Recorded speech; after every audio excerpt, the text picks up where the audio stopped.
nuk ka rëndësi se çfarë përfaqëson ai. Ai është një njeri që duhet marrë ndëshkimin e merituar sipas ligjit.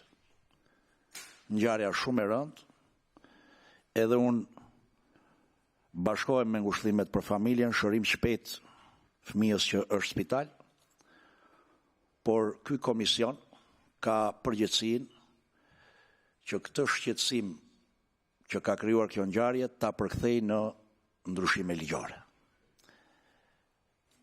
Së bashku edhe me disa kolegë tjerë të kësaj maxorance, ne do t'i drejtojmë shumë shpejt Kuvendit të Shqipërisë një paketë ndryshimesh në Kodin Rrugor të Republikës së Shqipërisë, por dhe në Kodin Penal, si kundër përgjigje adekuate në nivelin e ndërhyrjeve ligjore kësaj situate.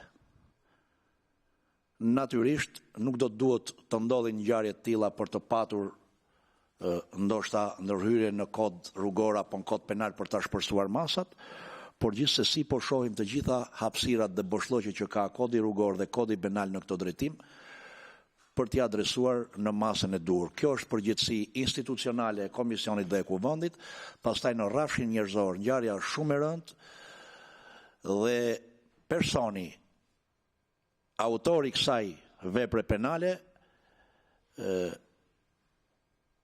gjithçka mund të përfaqësoj ai, por ai nuk meriton të jetë më mes nesh përveç se të marrë ndëshkimin e merituar shembullor sipas ligjit.